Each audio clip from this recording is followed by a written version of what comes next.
If you're one of the 80% of Americans that live in an urban area, you're likely exposed daily to noise levels the World Health Organization associates with adverse health effects. Google searches for "why are my ears ringing" and tinnitus jumps, nearly doubling between 2018 and 2022.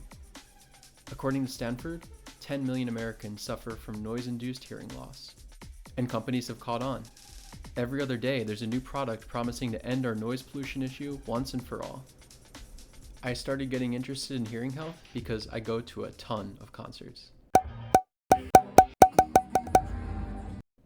After some loud shows, I would have ringing in my ears for hours. So I began carrying clunky earplugs around. But it's not just concerts. Blue-collar workers, transit riders, and even moviegoers are exposed to 85 decibels or more of noise on a regular basis. Luckily, there's something we can do about it. What we know as the decibel system was invented by Bell telephone engineers in the late 1920s. Yes, this guy's company. Unlike most things that work on a linear scale, going up by 1, the decibel is on a logarithmic scale. For our ears, this means that every increase of 10 ends up doubling in loudness that we perceive. This is why an ambulance siren at 120 decibels can seem so much louder than a jackhammer at 110 decibels, even though they're only 10 decibels apart. It's because the siren is literally twice as loud. Most sounds fall within the 0 to 140 decibel range.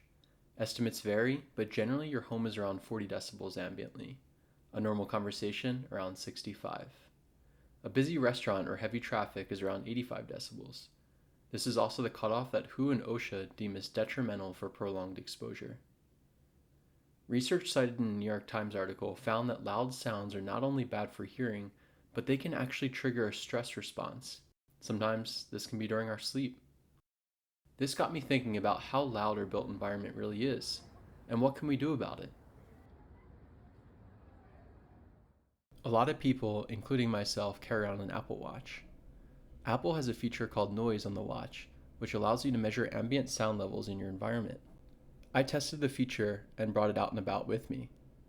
On my first test, I went down to the local subway stop, where I measured some trains passing at various intervals.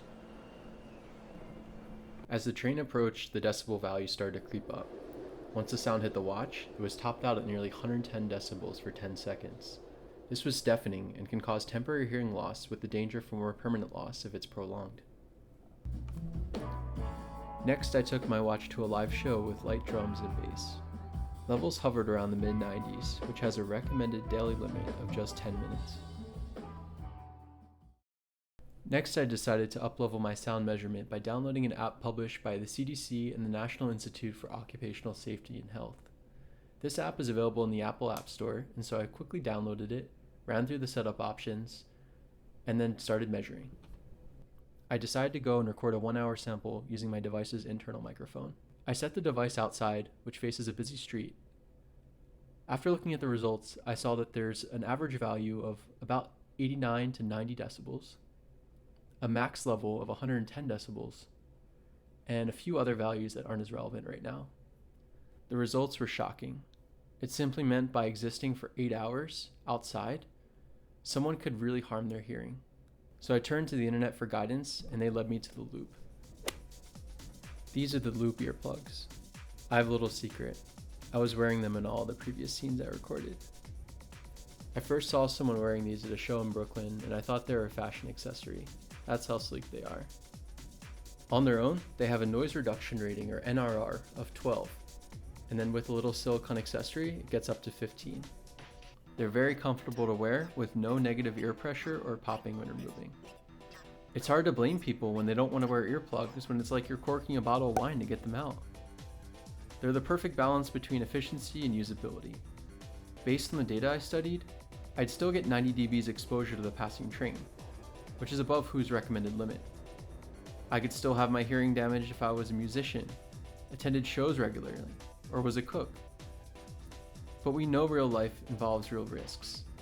The Loops strive a perfect balance of situational awareness and reducing the harm of loud sounds in your environment. The world is loud, and it's important to take steps to protect your hearing now, because once you lose it, it's gone. If you live in New York and want to get involved, I'd highly recommend checking out SO New York City, or Sounds of New York City. They're training a machine learning model to identify harmful sounds across the city. If you enjoyed this content, let me know down in the comments. Apple has been pushing boundaries a lot in this area, and I'm thinking of doing a video next on the hearing ability of the new AirPods Pro. And that's all I've got for you. Take care of your ears.